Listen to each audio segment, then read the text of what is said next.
I would like to welcome you to this NECE Campus Session with the title HistoriCall, a new way to teach European history. It's great to have so many of you with us today from different corners of Europe, and I really hope there are practitioners in the room who will find this session useful. It is, I think, well-known struggle, actually, of civic educators to make the past actually make sense in the present, right? So history, as we all know, can sometimes feel distant, it can feel heavy, and it can also feel abstract. And with the European history, sometimes this can be even worse. So what if we could tell it differently? What if we could tell it in a way that feels alive and it feels relatable and a bit closer to how young people actually experience the world today? And that's really exactly what HistoriCall sets out to do. It's a new digital toolbox created by the House of European History in Brussels. It's designed to help teachers and educators bring European history into the digital age without losing either depth or nuance.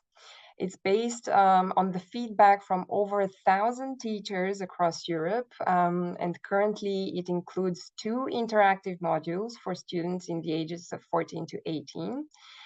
And there is something really creative about HistoriCall, but I won't reveal more at this stage, as we have one of the very experts in the room behind it, who will tell us all about it just in a second.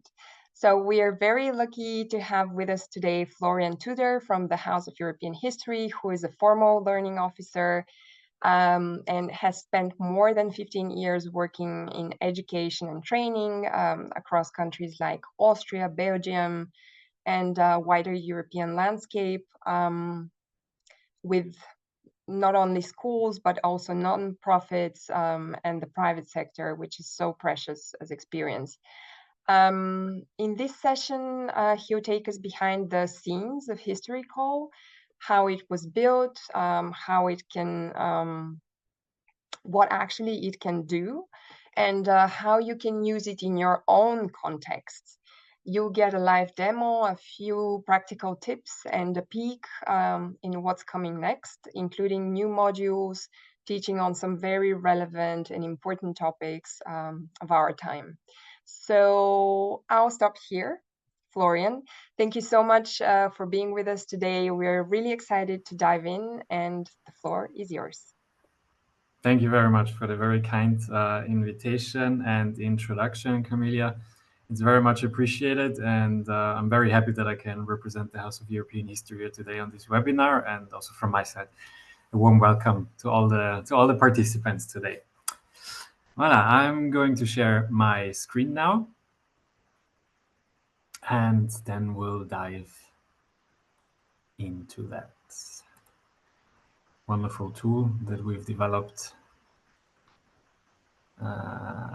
Just a second. Voila, I guess you will see my full screen presentation now. If not, please shout. Otherwise, I'll get started. First, the House of European History. I don't know if some of you know the House of European History or already visited it.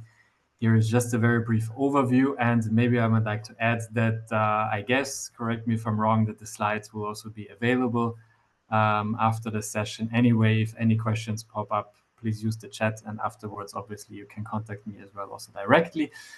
But just a few words about the House of European History itself. We're located in Brussels, in Belgium, in the European Quarter. And maybe a few specificities about the House of European History are that we are a museum where we do not collect a collection, a summary of national European histories, but what we try to do in our house is to show transnational phenomena that shaped the entire continent. And of course, this will be partly national histories, but our focus is on a transnational perspective. Speaking of perspectives, another thing that we cherish a lot at the house is that we want to look at all these phenomena from multiple perspectives. For example, I'm Austrian. And if you look at history, you might look at the Austro-Hungarian Empire. And me as an Austrian, I might learn something very specific about this in high school. My Hungarian colleagues might learn it a little bit differently. Yet it's a shared memory that affected a large part of Europe, and different people look at it in different ways. And what we want to do at the house is to bring these voices together. We are therefore, we see us as a forum of learning, of reflection, of dialogue, of coming together.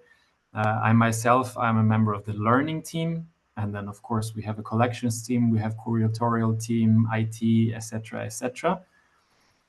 Our historical focus is mostly starting from around the French Revolution up until the very present, the 21st century. We start a little bit with antiquity as well, obviously, with the myth of Europa, but the main focus starts with the French Revolution and the course of the 21st century. What is important for our visitors, especially also for educators and teachers, is that there is no entrance fee. The entry is for free to the museum, and it is multilingual.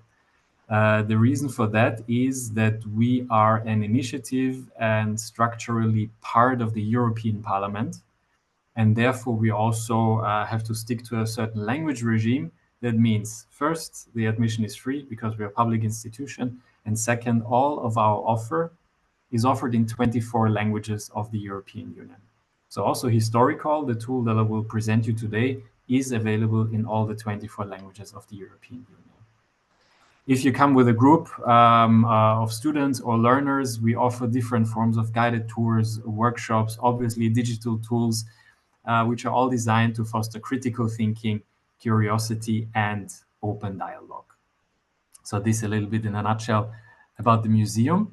And then next, if my computer allows me, voila, to dive into HistoriCall, our free digital resources for civic and history education. As was mentioned in the introduction already, this tool is based on a survey that we conducted with teachers, namely around 1,000 teachers in 22 and 23. Because we in the learning team, we consider ourselves learning experts, but we also know that the educators, the people who really are work with groups, who are really standing in front of classrooms, know what they need. And so we ask them, what do you need from a museum like ours to help you with teaching history? So we conducted a front-end evaluation with about 1,000 teachers. And what we identified was that students often lack very essential knowledge about the how, the what, the why of European history. And teachers also told us that all these topics are very important, obviously, but they struggle to find age-appropriate, up-to-date digital materials they can use in the classroom. And this is why we developed HistoriCall. In a nutshell, here on this slide, you see what it is. It's an e-learning toolkit for teachers and educators, as mentioned, available in 24 languages, free of charge. We focus a lot on storytelling-based learning and inquiry-based learning. That means that we don't follow a top-down approach in saying, this is the content, watch this 20 minutes video and read this 10-page text, and then you know everything you need. No, we try really to present the content in an engaging way that encourages students to dive deeper themselves, to inquire themselves, to learn really themselves based also on their interests. We want to foster critical thinking. This is very important. And also to connect the past with the present. There are two modules. One module we will dive into, that's the EU Pioneers module. It's about the founding personalities of the European Union. Obviously, they're all dead. But also, obviously, they had a very strong impact on the European Union and wider Europe today. And we want students to understand why that is.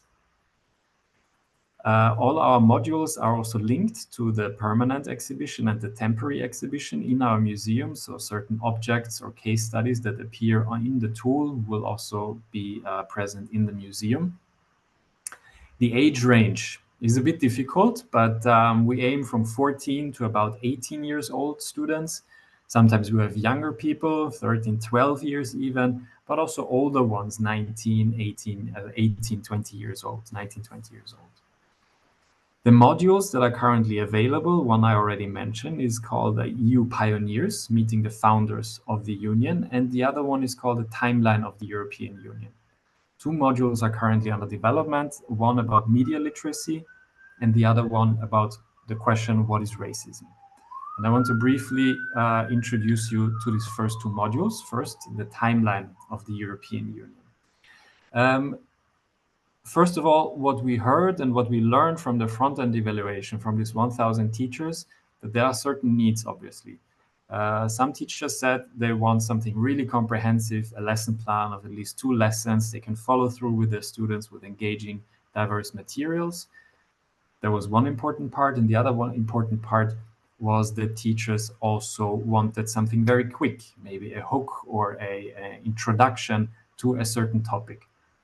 And so one side we cover with this timeline of the European Union, because it's a very short 6-minute animated video covering major milestones of European integration, the history of European integration. We start with the aftermath of the Second World War and then go up to the present day. You see here Brexit. We didn't want to end the video with the Brexit, so we also added the EU enlargement process to really show, okay, there is one country that left, but there are so many countries that still want to join for good reasons. And the video is then followed by a 10-question quiz, very simple, a knowledge check, where students can collect 1 point for each correct answer. In terms of the learning objectives, what we want to achieve with the timeline that you see here, it's 6 objectives. Obviously, that students understand the meaning of Europe Day, that they recall major milestones of European integration, that they connect these milestones to the reality of today, to understand the role of compromise in the European Union, how painful it is, but also how important it is, to explain that the development of the European Union is driven by people, because one thing we also want to convey that we here in Brussels, it's not just big gray glass and glass buildings, but it's people behind it. People sit in these buildings and people work hard to get the European Union going today as at the beginning. And the 6th objective is to describe the role of EU leaders, of symbols, and of values. And you already see here on the right screen, there is a couple of screenshots on the upper part. These are the illustrations. It's a style that we use. And below on the larger image, you see a class here in Brussels actually learning with these tools. So that's for the European timeline. For the EU Pioneers, that's the more comprehensive module that we've developed. What it is reimagined social media accounts written, in brackets, by 9 key figures of European integration. So yeah, we created 9 social media profiles for 9 personalities. In each of these 9 profiles, there are 9 posts. So students can freely explore this social media environment, if you want, of 81 posts, and also the different pioneers, as we call them, they comment on each other. As I said, they are freely discoverable, more or less. There is a certain learning path behind it, but they are largely freely discoverable. We use illustrations, short videos, and original photography. All this is based on the front-end evaluation. Teachers told us, use illustrations, use short videos, use also original photography, so we really try to implement all of that. We also have some interactive exercises to understand the relevance of these stories and to foster students' critical thinking. And here on the right side, you already see a little preview that we will then have a closer look as well, how it looks. In terms of the Learning objectives. Very obviously, when students finish the module, they should be able to understand the historical context these EU pioneers lived in and understand the key events in their lives and how these important events shaped and influenced their political action, to highlight certain values, skills, and qualities of the EU pioneers, to explore the connections between them, to relate the experience of the pioneers with the students' real lives. And now you might ask, okay, you have Robert Schumann. We remember Robert Schumann is probably very far away from the life reality of a student. However, what we do, and we are going to see that we not only cover the big milestones of these pioneers, but also how they grew up. How was their childhood like? What was their youth like? How did they do in university? So we try to make a connection, or we try to establish the connection through this slightly different perspective on these pioneers' lives. Voila, another important point is also to learn essentials about leadership, about certain leadership qualities of these EU pioneers. Who are the pioneers? We chose 9 personalities that you see here on the screen, although we are aware that there are more and we could have chosen different ones, but we had to start somewhere. So we decided to go with these personalities. Most of them you will certainly know. We also included 2 women, Simone Weil and Louise Weiss. Very technically speaking, we cannot call them founders of the European Union. Nevertheless, at the beginning of the European integration, these 2 women played an extraordinary role in the establishment of the European Union. I give you here a little bit of a preview about on what the module will look like, or the visuals will look like. As you see here, the first 3 tiles, there you have the youth and the childhood, times of studies of Simone Weil, for example. Then in the middle, there is more the her political career, her main achievements with becoming president of the European Parliament, for example, and also what she did later in her life and what was important to her. In terms of the learning path, very briefly, before we really dive into, there are certain steps that we follow when we work with this EU Pioneers module. So first, when students enter the module, they are asked 3 questions about leadership. According to you, what are 3 leadership qualities? Then they enter these, and then this question appear until it comes back at the end. Spoiler alert. But then in the second step, they do the profile discovery. They can explore the profiles of the pioneers. And then there is a exercise that is based on the visible thinking method. Maybe some of you know this. It's been developed by Harvard Graduate School of Education in the US. And it helps people to externalize the thought process, to make it more tangible, to make it visible also, and to help students step by step to guide their thinking and to develop critical thinking. You see these 3 questions here on the screen that we are going to use, or that we are using in this module. So they discovered one person, say Simone Weil, and then they should ask themselves, why might this person matter to me? To me personally, is there any connection, anything similar to Simone Weil and me, something she did in her youth, in her studies, anything? Second question is, why might this person matter to my community? Community, we mean people around me, like my friends, my family, my sports club, whatever, people in my close environment. And then thirdly, why might this person matter to the world? And with these 3 very simple questions, if you give students enough time, you will realize that they're actually quite difficult to answer, because you might very easily say, okay, she is important because she fought for women's rights. She is important to my female sports club because she fought for women's rights. And why does it matter to the world? Because she fought for women's rights. That's why it's important, and we help teachers with support materials to really facilitate these questions well, to give students enough time to really get the most out of these questions. And like this, if this is done well, it really bears great results. Final step, almost final step, is that then students are asked to create their own social media post, actually. It's all within our learning environment. They don't post anything publicly on Instagram or anywhere. But based on what they discovered, what they learned, they can create a social media post about a person. For example, Louise Weiss, a fighter for peace. What would she say today about the war in Ukraine? And then students can create their post about Louise Weiss and what she might have said today. Or they take the role of this person and say, hi, I'm Louise Weiss, it's 2025, and these are my 3 thoughts about the war in Ukraine. There are different options, and we try to leave teachers also quite some flexibility. And then we also have the outro, the leadership qualities that we asked at the beginning. At the beginning, we asked them, according to you, what are 3 important qualities of a leader? And then after all the learning about the EU pioneers, we asked the same question again.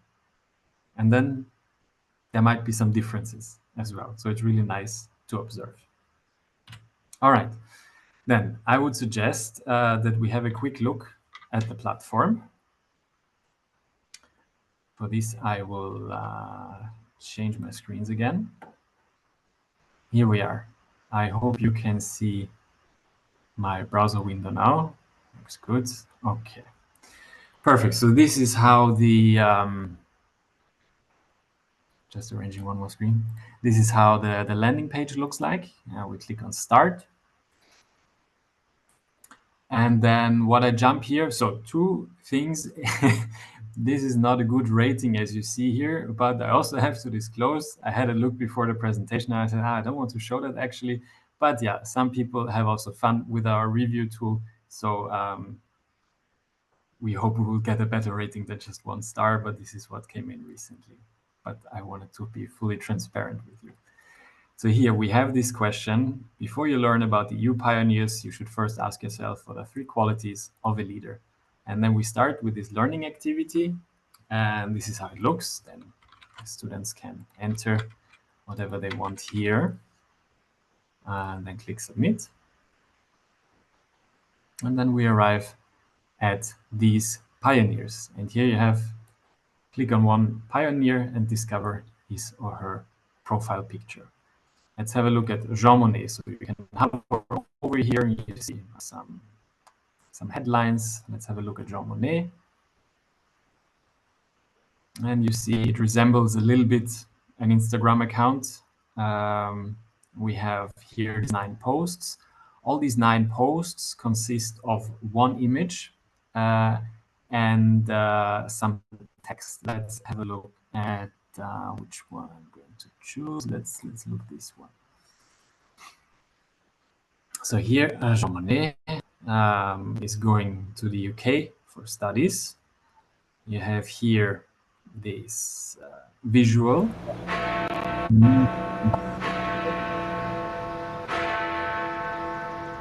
But all of these images are animated.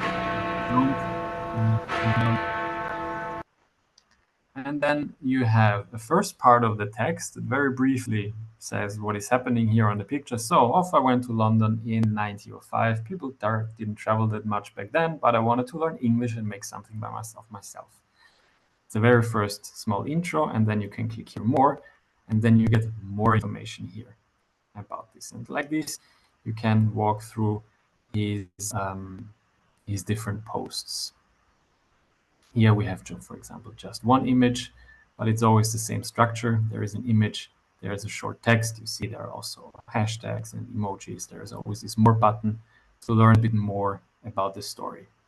You also see here is highlighted terms that we thought might be difficult to understand. And here we have a glossary. And if you click on the glossary, what is a convoy? A group of ships or vehicles traveling together, often for protection. So a very, very simple explanation of some terms that might be difficult to understand. All right. If we go back here,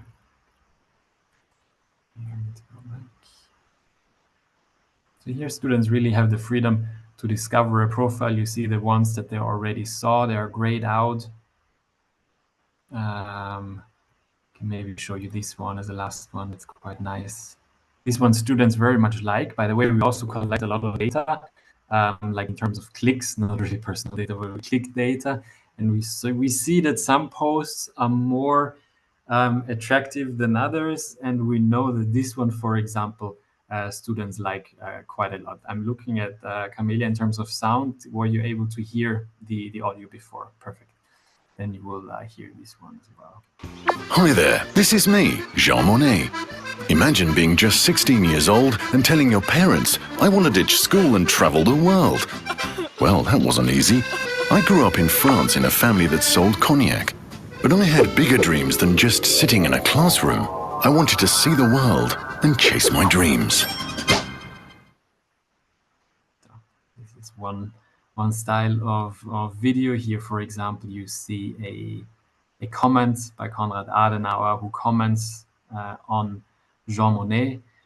In these comments, because you see, these people have a similar age, yet they can be different. For example, also with Simone Weil, for example, who is significantly younger, we really try to make sure these comments that people knew themselves more or less at this age, that they met at the conference. If they comment on a conference, for example, what we wouldn't want to do in this case here.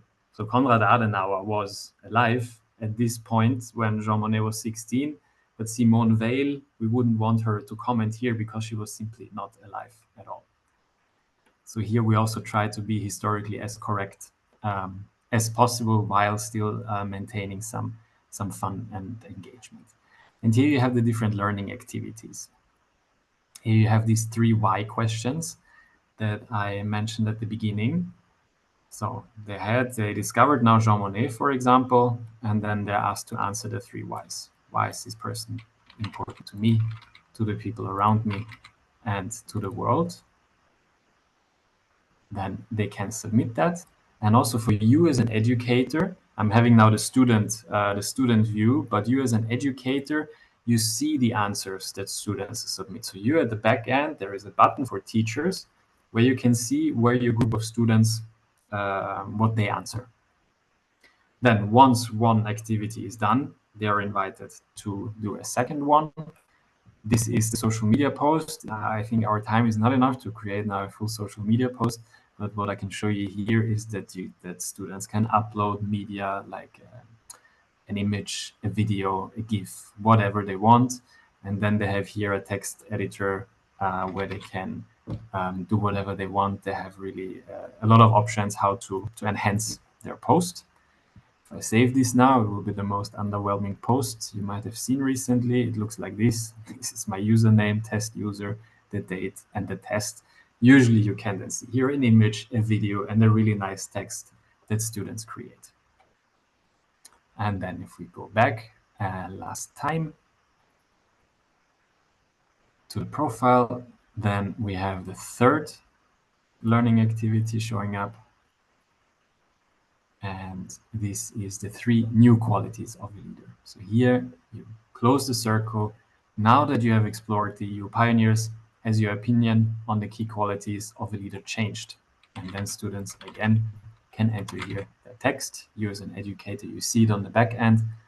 And like this, the formal learning path is done. You have completed the module. Wonderful, congratulations. Then students can leave the module, the window will close, or they discover a new profile, whatever they want, and then discover any other pioneer. Voila. This is a little bit how the platform looks like. I will now go back. Oh, I just have a small look. Yes, there are just some 2 more things I would like to show you before we then can enter the discussion. I think you should see now a big variety of different posts. This is what students create. This is what we got during our testing. This is also important to mention, I think, that all of the modules that we develop are based on teachers' feedback, and they're also tested with teachers. During the development of modules, we already test beta versions with teachers to really check that we are on the good track, that we're going into the right direction, and that we meet the needs of teachers.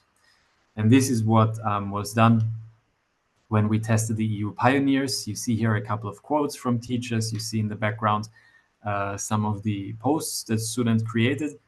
One of our favorites, they all really look very nice. You see that the layout looks great. Our favorite one was for Josef Bech, our pioneer from Luxembourg. One student created a Tinder profile for him. And first we thought, that might be inappropriate. But actually, once we read it, it was so creative and so fun to read, really. He presented Josef Bech, he is a good catch because he achieved this and that, a little bit bragging about his achievements, but also what he looks for in a partner. He or she should be clever, should care about European values, da da da da da. So in the end, it was a really fun post they created. So as you know, students can be incredibly creative.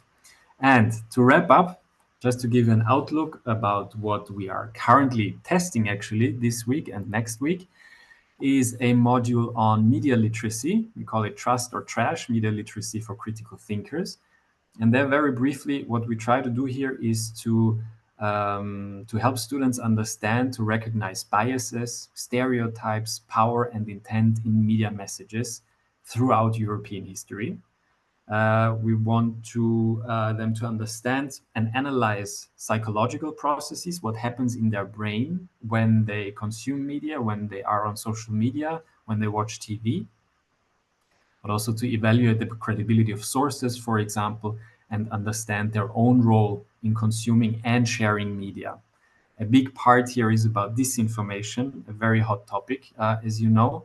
We have a couple of different learning tools that you see on the right side with different interactive games, AI-powered instructional videos, interactive case studies from present and from the past. And the target audience is about, say, 15 to 18-year-old students. It's more or less a 2 lessons plan.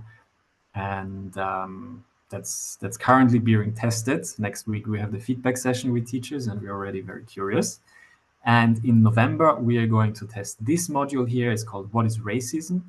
And there we look into what racism is, as the title says.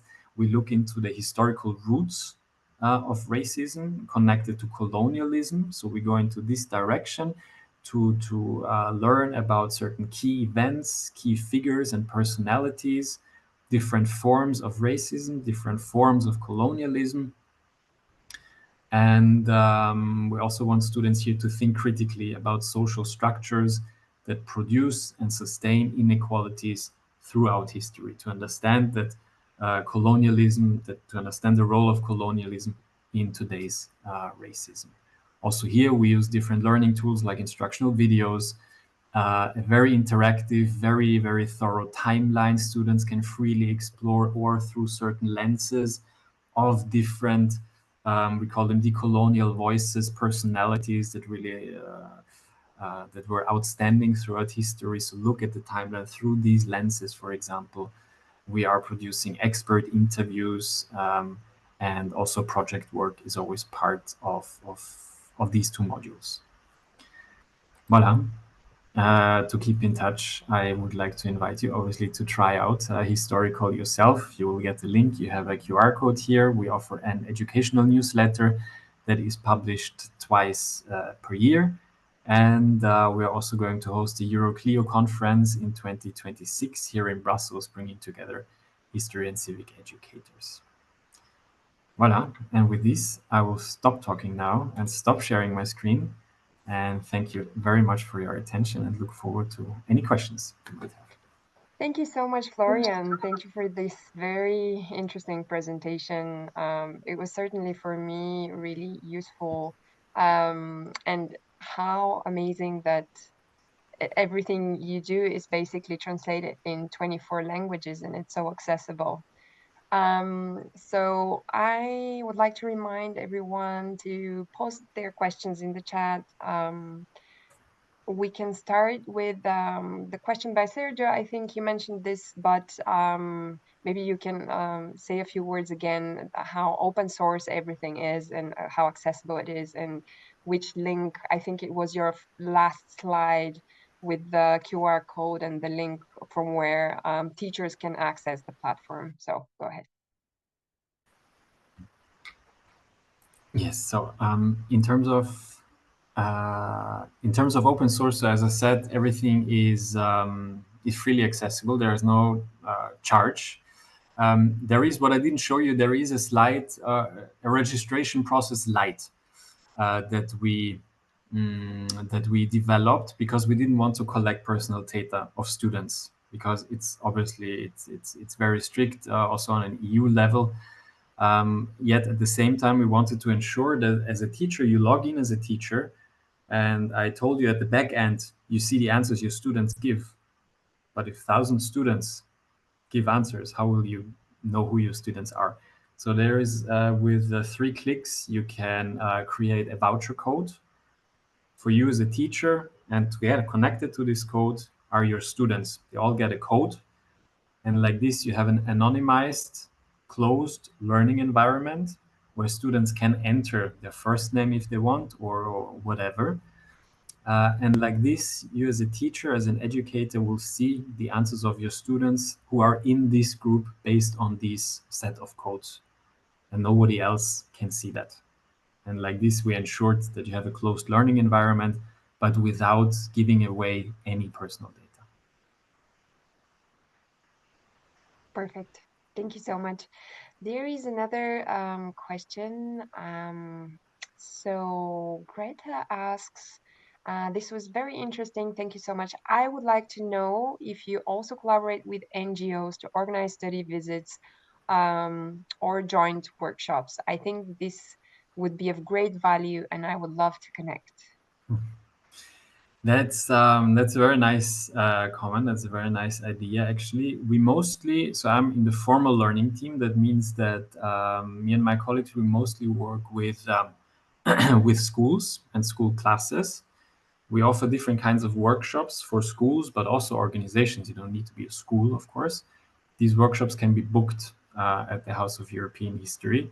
And what we try more and more, so I'm in the formal learning team, but the bigger team is the learning and outreach team. So we also have colleagues who specifically work, especially to connect with organizations in Brussels, but across Europe, to develop a certain, to exchange, to create a community, and then to develop something together. Like, for example, with the What is Racism module, we closely collaborated with European associations as well, but also individuals, with teachers. We did a need assessment with focus group, with interested teachers and critical friends, to see, because it's a very sensitive topic, to see if we are on the right track, and see to really learn from each other. Yeah.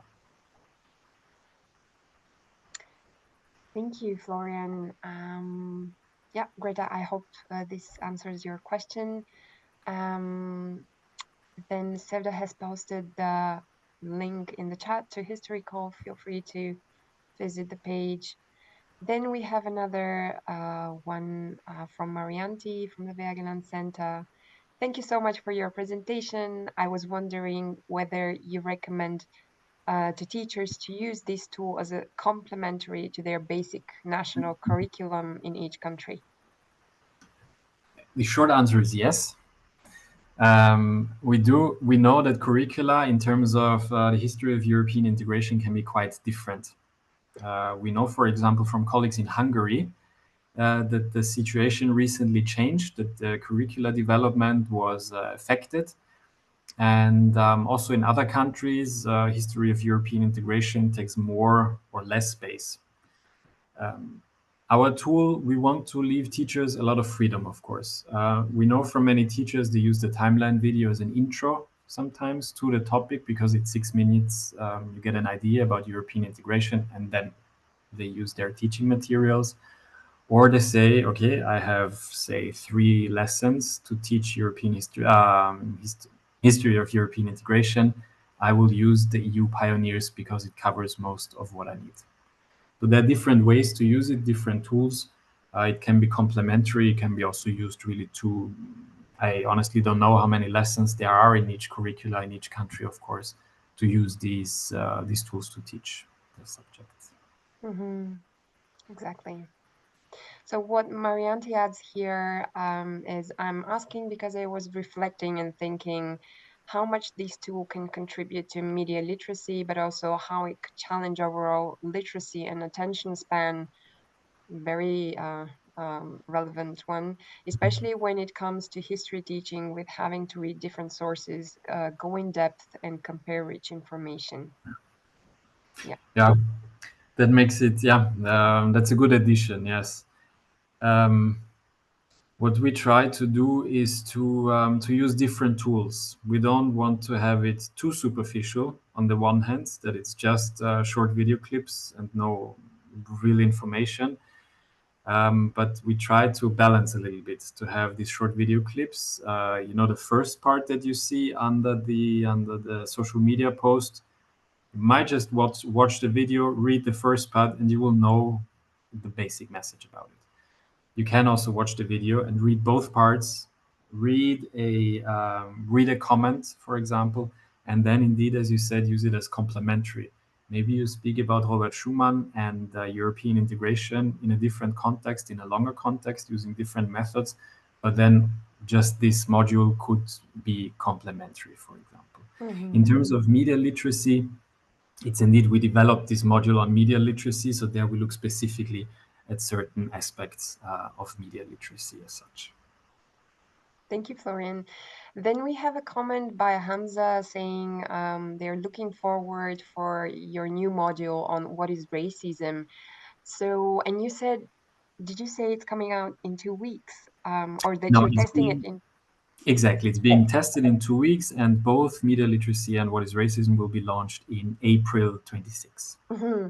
And what do you mean by it's being tested? For example, if we have interested parties on this call that would like to be involved in this testing, is there a way for them to get involved? Yes, absolutely. So for media literacy, we are already in the testing. There, you cannot join anymore. But for what is racism, absolutely. The testing looks like this. It's a 1 hour info session where we introduce the module, a little bit similar to what I did today, but with more tips about how to teach the module. Then educators and teachers have 2 weeks to test the module in their classroom. Then they need to fill in an evaluation form with a couple of questions. How did it go? What was great? What was not so great? And then some more specific, module-specific questions.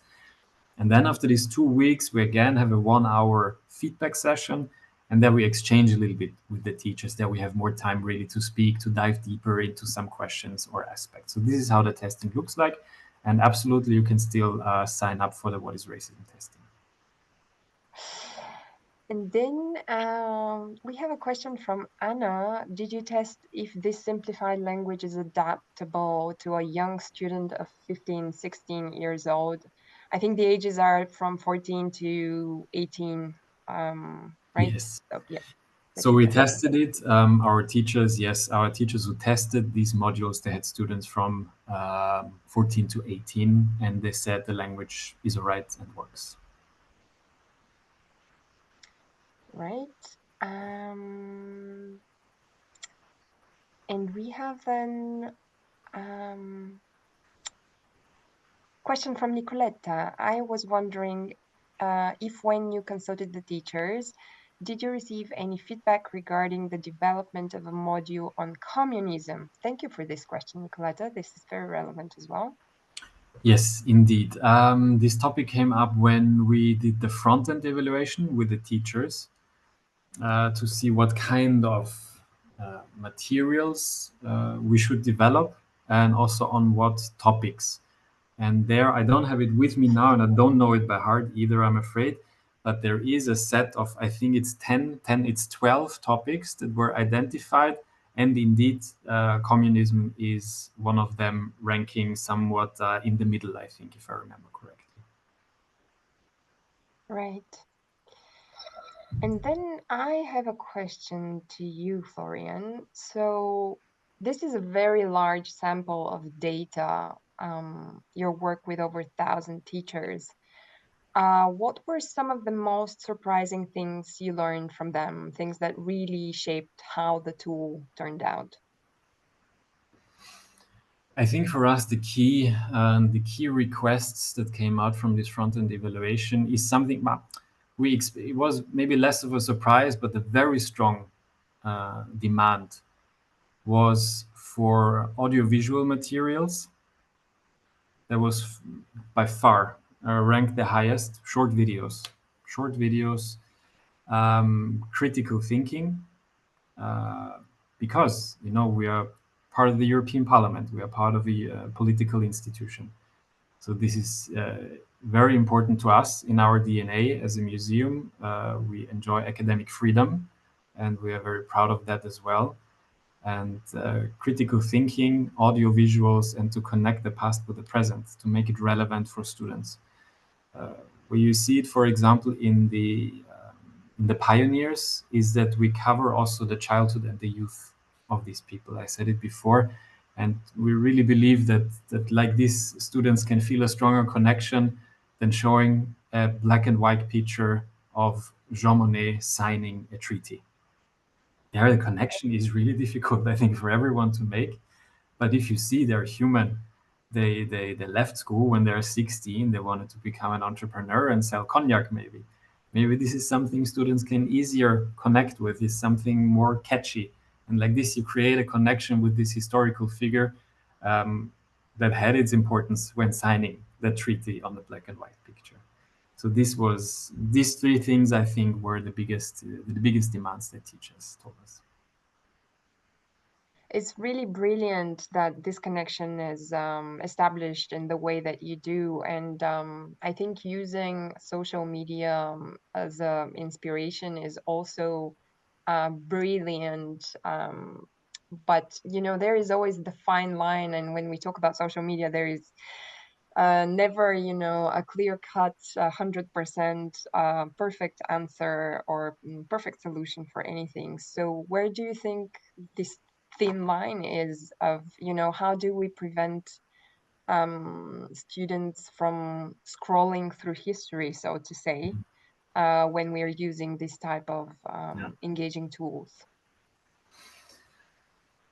I think that we frame these social media posts with the activities that we established at the beginning to set a certain mindset with the 3 questions at the beginning about the leadership qualities. Then, the fun part is that they can scroll a little bit through it. It is part of it, of course. But as you saw, once you finish one profile, you have these 3 why questions. And this also slows down the pace. So you can't take HistoriCall with your phone and then scroll, boom, boom, boom. You can't do doom scrolling with HistoriCall. That's technically, luckily, impossible. And through these exercises, through these questions, we slow down the students, encourage their thinking, their critical thinking. And again, there is also a lot of freedom for the teachers as well. They might also want to just show one profile and then have a class discussion based on the 3 why questions, for example. Mm-hmm. So we try to offer some things. We have our learning path where we believe it has the right balance between speed and slowing down and reflection. And we know this also from the testing, that teachers use it also differently. They take the freedom, obviously, and that's fine as well. And so what's your impression, your feedback so far? Let's imagine we are all in one classroom right now. What would be the best tactics? Does it matter how big a group is? Does it matter how, perhaps there are some tips that you can share of, the best way possible to present this tool or to engage students with this tool? What would work best in a classroom? So we tested the module in different ways. We did it online, like more or less like in this setting, for example, but we also did it with groups that come to Brussels, to the museum, also during the development phase and during the launch phase. We did it with groups of 40 people in one room. I hosted workshops with 15 people at this year's Euroclio conference, for example, in Bratislava. So it works in different settings. The important thing is to set the scene well, to set the scene correctly. If I have 40 people, I group them in small groups, and they work together in their small groups and then facilitate the exchange. The smaller the group, the easier, maybe. What is also important for the 3 why questions is to set also a certain, to set the scene or to set certain expectations as well, that these are personal questions. I was joking a little bit, right? You can, okay, Jean Monnet is important to me because he sells cognac.